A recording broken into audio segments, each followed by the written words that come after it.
lower lower এই শব্দটোৰ অৰ্থ হ'ব উকিল বা অধিবক্তা অৰ্থাৎ আইন বিদ্যালয় সম্পূৰ্ণ কৰা আৰু আইন ডিগ্ৰী অৰ্থাৎ LLB ডিগ্ৰী থকা যিকোনো ব্যক্তিকে উকিল বা লয়াৰ বুলি কোৱা হয় অহা দুটা বাক্যৰ সহায়ত আৰু বেছি ভালকৈ বুজি লওঁ I need to see my lawyer before I say anything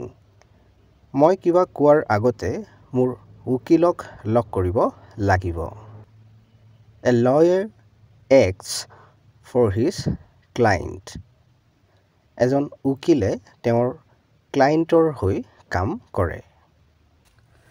চেনেলটো ছাবস্ক্ৰাইব কৰি ল'বা কাৰণ এনে ধৰণৰ ভিডিঅ'বোৰ ইয়াতে পাই থাকিবা